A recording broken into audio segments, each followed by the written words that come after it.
आपका YouTube channel पर स्वागत है। आज की कहानी है तपा रे तपा काहे को तपा, अंत मता सो तपा। कई साल पहले की बात है। एक वेश्या एवं एक सन्यासी पास पास रहते थे। वेश्या रोज अपने घर से उस सन्यासी का नित्य कार्यक्रम देखती थी। वह महाआत्मा तो सुबह सुबह ही स्नान करके अपने चेलों के साथ पूजा पाठ में लग जाते और रात तक उनका यही क्रम चलता रहता। स्वामी जी की तपस्या देखकर उस वेश्या ने सोचा कि स्वामी जी तो इतने महान हैं, परंतु मैं तो पापी हूँ। यदि मैं पाप करती रहूँगी तो मेरा अंत क्या होगा। यह सोचकर उसने अपनी दासी को बुलाया और उससे कहा कि इस घर की एकदम सफाई कर दो और नदी के किनारे से एक पत्थर ले आओ। दासी ने अपनी मालकिन की बात मानकर सारा काम कर दिया। वह वेश्या अब पूजा पाठ में लग गई और उसने वेश्या का भी काम छोड़ दिया। वह अब रोज सुबह उठकर नहाती और पूजा पाठ में लग जाती। उधर वह सन्यासी बूढ़ा हो चला था और एक दिन उसकी मृत्यु हो गई। सन्यासी के सारे चेले उसका शरीर घेर कर बैठ गए थे। सन्यासी ने उनसे कहा था कि मरने के बाद तुम लोग मेरी समाधि तभी करना जब आकाश से फूल बरसे और बाजे बजे। अब वे लोग सुबह से बैठे हुए थे कि फूल बरसे और बाजे बजे, तभी वे लोग महाआत्मा के शरीर को उठाए। इधर वेश्या भी इस इंतजार में बैठी थी कि महाआत्मा का शरीर उठे तो वह खाना खाए।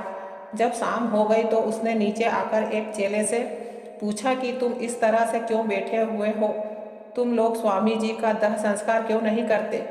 यह पूछने पर उस चेले ने उसको दुत्कार दिया, परंतु दूसरे चेले ने बताया कि हम लोग इसलिए बैठे हुए हैं कि स्वामी जी ने कहा था कि मेरी समाधि तब करना जब आकाश से फूल गिरे और बाजे बजे, परंतु अब तक ना तो बाजे बजे और ना ही आकाश से फूल बरसे। इस बात को सुनकर वेश्या ने कहा कि मैं बाजे भी बजवा सकती हूँ और फूल भी बरसवा सकती हूँ, तुम लोग मुझे महाआत्मा के शरीर पर लेटा दो। इस बात पर सबको अचरज हुआ, परंतु उन्होंने उसके कहे अनुसार कर दिया। लेटे लेटे उसने देखा कि जिस पेड़ के नीचे यह आत्मा लेटे हैं उस पेड़ में एक बहुत बड़ा और सुंदर बेर लटका है। बेर देखते ही वह वेश्या समझ गई कि हो ना हो महाआत्मा जी इस बेर के मुंह में पड़ गए होंगे। महाआत्मा जी का मन अटक गया। उसने एक चेले को बड़ी सावधानी से उस बेर को तोड़ने को कहा और जब उसने बेर को तोड़कर वेश्या को दिया तो उसने देखा कि उसके अंदर एक काला कीड़ा है। वेश्या समझ गई कि ये कीड़ा महाआत्मा जी है और उसने कहा कि यदि मैंने कोई पुण्य किया है तो महाआत्मा जी की आत्मा स्वर्गलोक चली जाए और फिर फूल बरसे और बाजे बजे। उसके इतना कहते ही महाआत्मा जी की आत्मा स्वर्गलोक पहुंच गई और बाजे बाजे और आकाश से फूल बरसे। फिर चेलों ने महाआत्मा जी की समाधि की। तपा रे तपा काहे को तपा, अंत मता सो तपा। कहानी समाप्त। कहानी दूसरी। एक रात की पतिव्रता। काशी में एक वेश्या थी। वह नाच गाने से ही अपना जीवन निर्वाह करती थी। वह वेश्या एक दिन अपनी मृत्यु के बारे में विचार करने लगी। उसने सोचा कि मैंने तो सारा जीवन पाप कर्म में बिताया है, इसीलिए मुझे मोक्ष तो कभी नहीं प्राप्त हो सकता। वह सोचने लगी कि अब मुझे कुछ पुण्य कमाना चाहिए। वह विचार करने लगी कि यदि मैं अपना वेश्या का धंधा छोड़ दूंगी तो मेरे पास पेट पालने के लिए पैसा नहीं रहेगा। यदि मैं नाचूं भी और कोई काम करना, दूसरे लोग मुझ जैसी नीच औरत को काम देना स्वीकार नहीं करेंगे। आखिर में काफ़ी सोच विचार कर उसको एक उपाय सूझा। उसने सोचा कि मैं प्रतिव्रत धर्म का पालन करूंगी।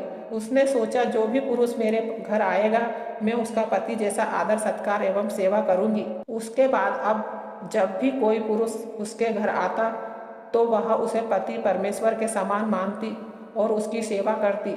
इस तरह उसका जीवन चलता गया। रोज कोई नया पुरुष आता और वह पतिव्रत धर्म का पालन करती रही। एक दिन उसके यहाँ एक कोढ़ी पुरुष आया तो वेश्या उसे घर से निकालने के बजाय आदर से उसको अंदर ले गई और वह बूढ़ा एवं बीमार पुरुष था।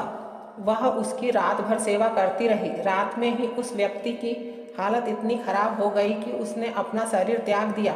वेश्या अब बड़ी दुविधा में पड़ गई कि वह क्या करे। काफी देर सोचकर वह इस निष्कर्ष पर पहुंची कि उसको पतिव्रत धर्म पालन करने के लिए अपना शरीर त्यागना पड़ेगा और उसने अपने मन में ठान लिया कि उसके साथ जरूर सती होगी। दूसरे दिन उसने उस आदमी को नहलाकर उसके कपड़े पहनाए और जितनी भी तैयारी एक मृतक के लिए करनी चाहिए उसने वह तैयारी की और वह एक सुहागिन की तरह सज धज कर तैयार हुई। फिर वह उस आदमी के साथ चिता में बैठी और सती हो गई। एक रात की पतिव्रता कहानी समाप्त।